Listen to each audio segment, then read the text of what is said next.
সেই শিক্ষাগুলোই মায়ের কানে দিচ্ছে। কোথায় বিয়ে হয়ে গেছে, সুখে শান্তিতে সংসার করবে, তা নয় বাপের বাড়িতে কি হচ্ছে সেই নিয়ে মাথা ব্যথা। মাথা ব্যথা তো হবেই বৌদি, তোমার মতো একটা হাড় জ্বালানে বৌমা থাকলে আমার মাথা ব্যথা তো হবেই, কারণ তুমিই তো আমার দাদার মাথাটা খাচ্ছ। মুখ সামলে কথা বল, নাহলে আমি ভুলে যাব তুই আমার বোন। দাদা হবার অধিকার তুই অনেকদিন আগেই হারিয়েছিস। এই মানুষটাকে দেখ, লাস্ট কবে এই মানুষটার সাথে ভালোভাবে কথা বলেছিস তোর মনে আছে? কোনোদিন জিজ্ঞেস করেছিস তোমার শরীর ঠিক আছে কিনা, হাঁটুর ব্যথা কমেছে কিনা, ঠিকঠাক খাবার খাচ্ছ কিনা, ওষুধপত্র খাচ্ছ কিনা? লাস্ট 6 মাস ধরে এই বাড়িতে তোর বউ ছাড়া আর কেউ নেই, আর তুই এই রকমই ব্যবহার করে যাচ্ছিস। রিয়া তুই একটু চুপ কর, ও ওইভাবে বলিস না। তুই জানিস মা কত রাত না খেয়ে শুয়ে পড়ে, আবার কত রাত রান্না করে জেগে বসে থাকে তোরা এলে একসঙ্গে খাবে বলে, কিন্তু তোরা মাসে 30 দিনে 25 দিন তো বাইরেই খেয়ে আসিস, ফোন করে বলার প্রয়োজনও মনে করিস না। আর সেই অতিরিক্ত খাবারগুলো কি হবে? তুই ভুল বলছিস। মা কেন না খেয়ে শুয়ে পড়বে? আমাদের জন্য রান্না না করলেও মা নিজে রান্না করে খেয়ে নেয়।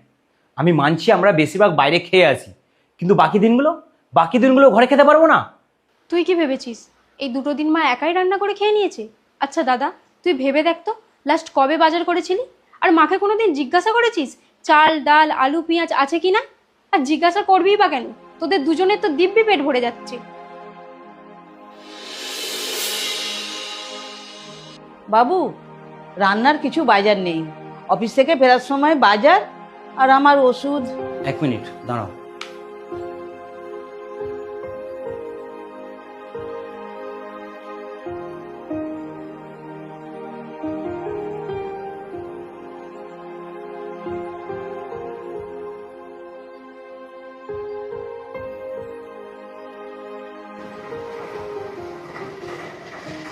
হ্যালো, বলছি বৌমা, বাড়ি ফেরার সময় কিছু বাজার নিয়ে আসবে, রাতে রান্না করার মতো কিছু নেই। হ্যাঁ ঠিক আছে ঠিক আছে। আর আমার ওষুধটাও নিয়ে আসবে। হ্যাঁ, হ্যালো হ্যালো। কি গো, তোমার এরকম মুখের 12টা বেজে আছে কেন? চলো না আজকে একটু আমরা বাইরে ডিনার করি। আর তাছাড়া আমার কিছু শপিংও করার আছে, আর কিছু মেকআপের প্রোডাক্টও কিনতে হবে। আজকেও বাইরে ডিনার করবে? আমরা তো কদিন পর বাইরেই ডিনার করছি, বলো। আচ্ছা ঠিক আছে, চলো।